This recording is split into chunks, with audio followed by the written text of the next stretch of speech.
আলহামদুলিল্লাহ মহান আল্লাহ তাআলার কাছে লাখো কোটি শুকরিয়া আদায় করছি।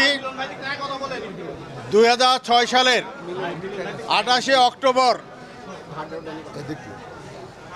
মিরপুর বিএনপি অফিসের সামনে ঈগল চত্বরে আমরা আমাদের দলীয় নেতা কর্মী সমর্থকদের নিয়ে যখন সমাবেশ করছিলাম, সেই মুহূর্তে আওয়ামী লীগের নেতৃত্বাধীন তাদের সমর্থকরা কয়েক হাজার সমর্থক লগি বৈঠা সহ আগ্নেয়াস্ত্র নিয়ে আমাদের সমাবেশের উপরে আক্রমণ করে এবং তারা আমাদের বিএনপি সংলগ্ন যে বিএনপি অফিস ছিল সে অফিসে আগুন দেওয়ার চেষ্টা করে।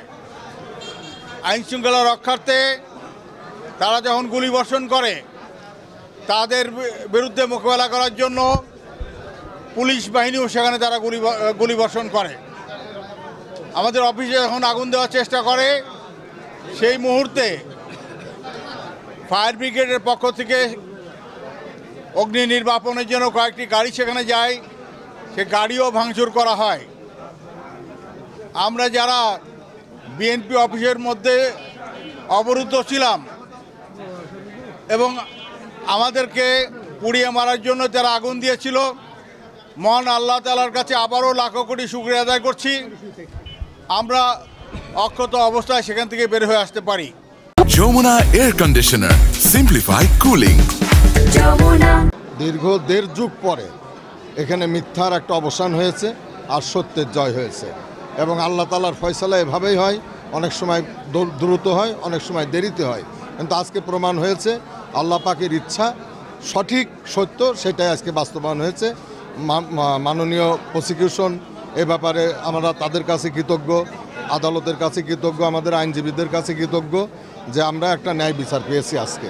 আর পরবর্তী যে মামলাগুলো আছে, আমরা সব কিছুই চাচ্ছি যে আগে যে পরিবেশটা ছিল না, ন্যায় বিচারের প্রতিবন্ধকতা বাংলাদেশ থেকে সেটা দূর হয়েছে এখন, এবং মিথ্যা মামলাগুলোও যাতে প্রত্যাহার হয় সে ব্যাপারে আমাদের সরকারের দৃষ্টি আকর্ষণ করব।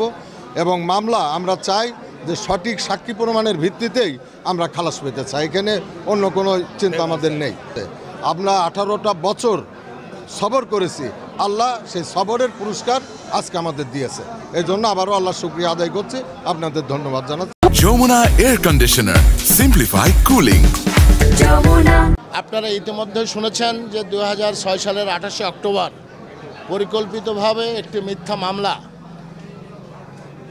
তদানীন্তন বিগত আওয়ামী লীগ সরকারের নেতৃত্বে যারা এই এলাকায় ছিলেন, বিশেষ করে কুষ্টিয়া 2, ভেড়ামারা, মিরপুরের নেতৃত্ব শূন্য করার জন্যই, পরিকল্পিতভাবে বিএনপিকে নিঃশেষ করার জন্যই এই মামলাটা দায়ের হয় এবং মামলাটার উদ্ভব হয়। মামলাটা সম্পূর্ণ মিথ্যা এবং বানোয়াট।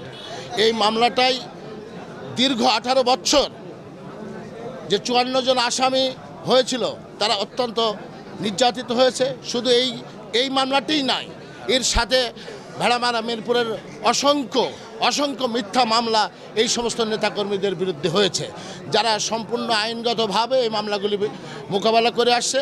আজকে ন্যায় বিচারের স্বার্থে বিচারক, স্পেশাল বিচারক উনি ন্যায়দণ্ড দিয়েছেন। সেই ন্যায়দণ্ডের জন্য মহান আল্লাহর কাছে আমরা কৃতজ্ঞতা প্রকাশ করছি। একটি কথাই বলতে চাই যে আমাদের নেত্রী, দেশনেত্রী বেগম খালেদা জিয়া বলেছেন, প্রতিহিংসা নয়, জ্ঞানভিত্তিক সমাজ গড়ো। আমাদের দলের নেতাকর্মীরা যারা এই সরকারের অধীনে মিথ্যা মামলায় নির্যাতিত, নিষ্পেষিত হয়েছে, আজকে ন্যায়দণ্ডের কারণে ন্যায় বিচার আমরা পেয়েছি। আমরা প্রতিহিংসামূলক, নেত্রীর নির্দেশ মেনে আমরা প্রতিহিংসামূলক কোনো আচরণ আমরা করব না এবং আমরা সবাই যাতে বাংলাদেশের যে নতুন ধারার রাজনীতি দেশনায়ক তারেক রহমান সৃষ্টি করেছেন, সেই ধারায় আগামী দিনে দেশ গঠন এবং নিরপেক্ষ নির্বাচনের মাধ্যমে জাতীয়তাবাদী সরকার প্রতিষ্ঠা হবে, সর্বক্ষেত্রে ন্যায় বিচার প্রতিষ্ঠিত হবে। সেই ন্যায় বিচারের কারণে বাংলাদেশের মানুষ আমাদের মতো আর যাতে হয়রানি না হতে হয়, কষ্ট যাতে স্বীকার করতে না হয়, এটাই আমার আজকে প্রত্যাশা।